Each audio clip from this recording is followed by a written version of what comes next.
Hi everybody. I just played my first perfect game of chess against the Isla bot on chess.com at 100% accuracy, no mistakes, misses, or blunders. The Isla bot is rated 1800. I'm rated about half of that, but the reason I was able to play a perfect game is because I had memorized two videos that I used for my opening. The one video was by Igor Smirnov about the Deutz Gambit, and the other video, I forget who it's by. It's with the peepo frogs, and but it's a video that kind of I can use in conjunction with the Deutz Gambit video. And so let me show you what happened.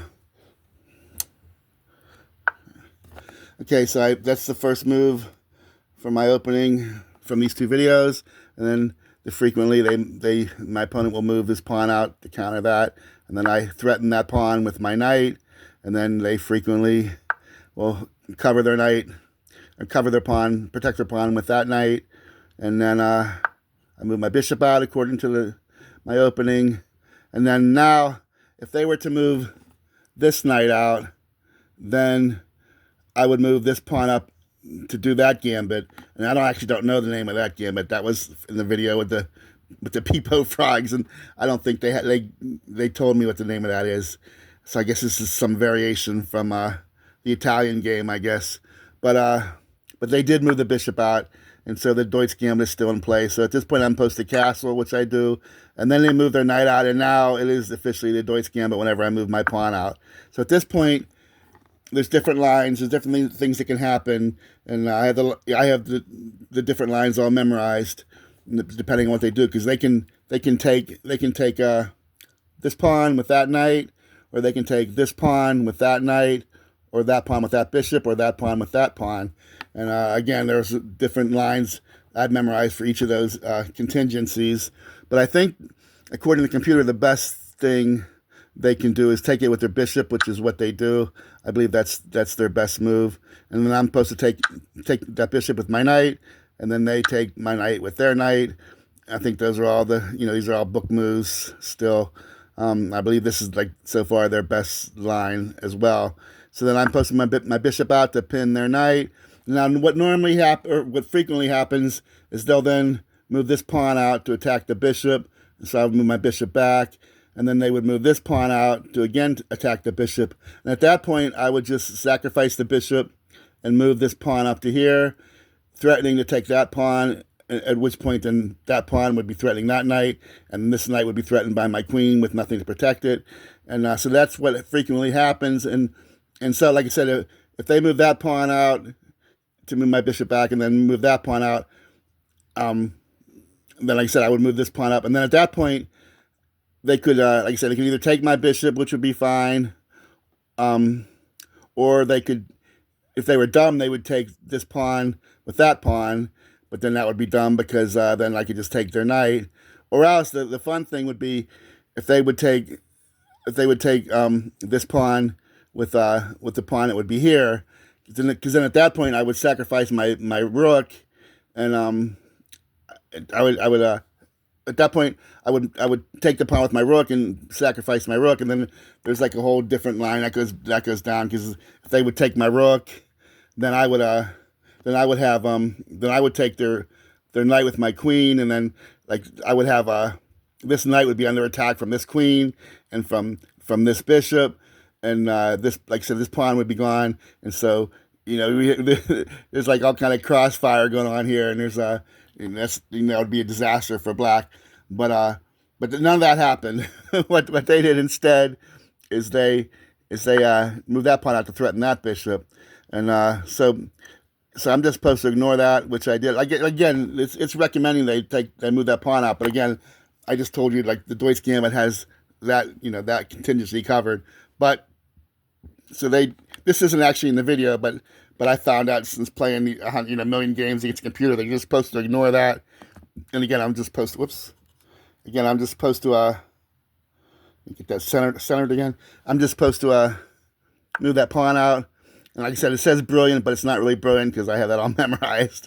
It says it's not really brilliant, but it is. I give myself credit for memorizing all these moves. But anyway, so I do that. So then they just go ahead and take my pawn. Then I take their pawn, as for what I just explained, because now I'm threatening that knight, and this knight is now threatened because there's nothing protecting it. And so then, okay, now this actually wasn't in Igor Smirnov's video. Like the first time that I encountered this, I thought it was a great move because it gets the knight out of danger, and now it's attacking this bishop. And so I think the first time I saw that, I didn't know what to do because it wasn't in Igor Smirnov's video. But so I think I did the wrong thing. But then in the analysis of that game, I saw what I was supposed to do, which was, well, first I would just go ahead and take that knight, and then he would go ahead and take my bishop. And then what I'm supposed to do here, I saw on the analysis of that game, when I'm supposed to move my queen up, and I forked the rook and the knight. I forked this rook and that knight, and so they're naturally going to protect the rook, and they move the rook. Now the computer's saying they should move the bishop out because rather than move the rook, and in which case I could take the bishop, but then they would be able to take the pawn and end all the threats. Like that would be it for my opening, but they move the rook. They move the rook to safety instead. So then I go ahead and take this knight, and then they make a blunder here. They should still take the pawn, and again that would essentially end my opening. So what would I do if they took the pawn? Well, yeah, that would be the end for my opening, and then I'd be in the middle game. But they blunder here and attack my queen. So again, now I'm on my own because my opening is over. I'm in my middle game here because this was no longer covered in Igor Smirnov's video. But in this case, the move was obvious what to do. You just move the queen and check their king, because now they can't cover the king with the queen because I would just take the queen with my pawn.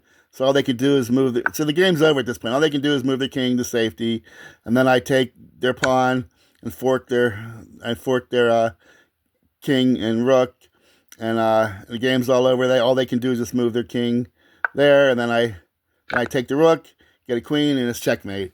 And so like I said, all these moves were covered under the Deutz Gambit video by Igor Smirnov, except for the last three there, the last few.